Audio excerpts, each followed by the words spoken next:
Hello everyone, I hope you all are fine. आज हम 11th business studies के अंदर जो हमारी थर्ड यूनिट का फर्स्ट चैप्टर चल रहा है उसके अंदर आज हम नेक्स्ट टॉपिक स्टडी करेंगे जो कि है पब्लिक एंटरप्राइजेज या फिर पब्लिक सेक्टर। लास्ट वीडियो में हमने प्राइवेट सेक्टर को स्टडी किया था। आज हम पब्लिक एंटरप्राइजेज या जिसे हम पब्लिक सेक्टर भी बोलते हैं वो स्टडी करेंगे। सो देखिए, पब्लिक और गवर्नमेंट, पब्लिक या फिर गवर्नमेंट एंटरप्राइजेज, ठीक है। पब्लिक और government enterprises means those enterprises which are established by the government and whose ownership and management are also in the hands of the government। देखिए, public और government enterprises वो enterprises होते हैं, वो sector होता है जो कि गवर्नमेंट के द्वारा एस्टैब्लिश किया जाता है और जिसकी ऑनरशिप भी और मैनेजमेंट भी किसके हैंड में होती है, किसके हाथ में होती है, गवर्नमेंट के हाथ में होती है, ठीक है। सो पब्लिक और गवर्नमेंट एंटरप्राइजेज वो एंटरप्राइजेज होते हैं या वो सेक्टर होता है जो कि गवर्नमेंट के द्वारा एस्टैब्लिश किया जाता है और उसकी ऑनरशिप और उसकी जो मैनेजमेंट है वो कौन करता है, गवर्नमेंट ही करती है, गवर्नमेंट के हाथ में ही होता है।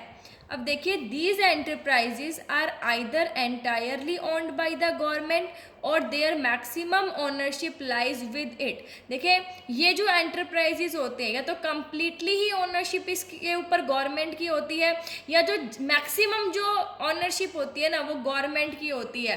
भाई प्राइवेट जो सेक्टर है वो इसमें इन्वॉल्व कर सकता है, लेकिन जो मैक्सिमम जो हम कह सकते हैं ना कि ऑनरशिप है, मैक्सिमम जैसे मान लीजिए 100% है कंपनी के अंदर शेयर, तो 51% किसका होगा, गवर्नमेंट का, 49 प्राइवेट का हो सकता है, क्योंकि जो ऑनरशिप है वो मैक्सिमम किसकी रहेगी, गवर्नमेंट की ही रहती है।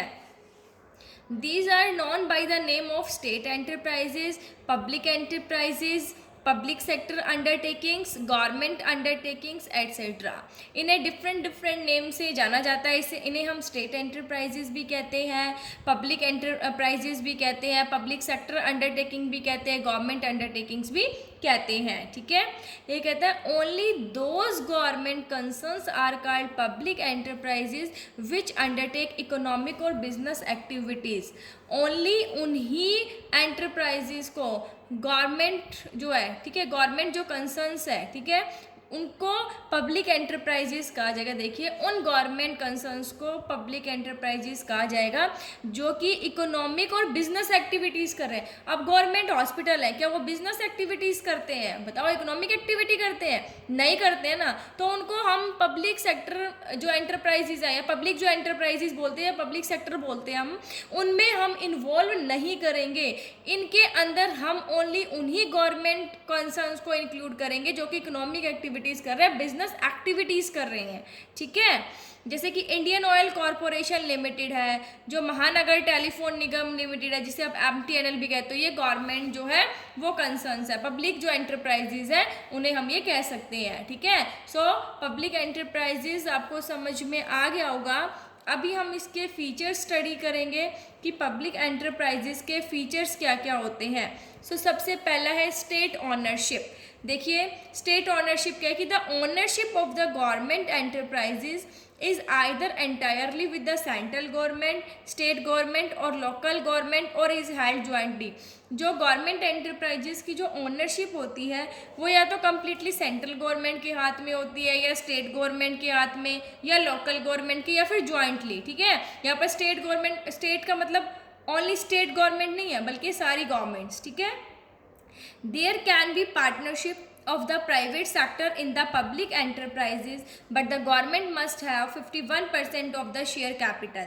देखिए, पब्लिक एंटरप्राइजेस के अंदर प्राइवेट सेक्टर भी पार्टनर्स हो सकते हैं, मैंने अभी बताया था, लेकिन इनके अंदर जो मैक्सिमम जो शेयर कैपिटल है वो गवर्नमेंट का ही होता है और वो कितना, 51% जो है वो मैक्सिमम, ठीक है, शेयर किसका होता है, गवर्नमेंट का होता है।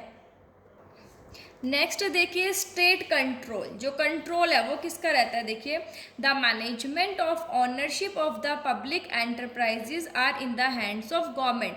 जो मैनेजमेंट है, जो ओनरशिप है वो पब्लिक एंटरप्राइजेज की गवर्नमेंट के हाथ में ही होती है।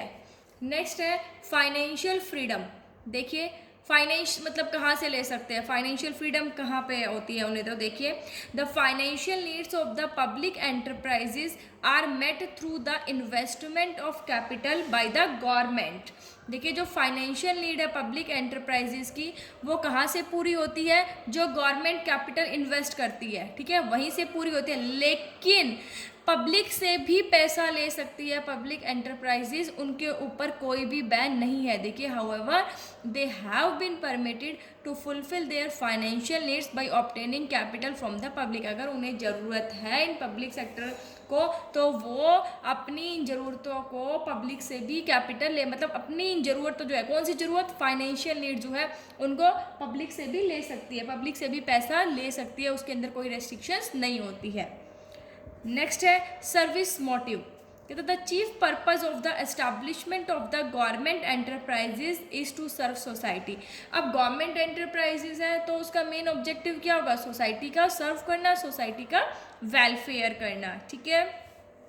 नेक्स्ट है पब्लिक अकाउंटेबिलिटी। अकाउंटेबिलिटी का मतलब होता है जवाबदेही होना, ठीक है। अगर आप काम कर रहे हैं, आपको किसने ड्यूटी दी है, आपको किसने रिस्पॉन्सिबिलिटी दी है, तो उसके लिए आप आंसरेबल भी तो हो ना कि अगर आपने काम किया है, नहीं किया, क्या है, ठीक है। तो अकाउंटेबिलिटी किसकी होती है, पब्लिक की होती है। देखिए the government enterprises are accountable not only to the government but also to the public.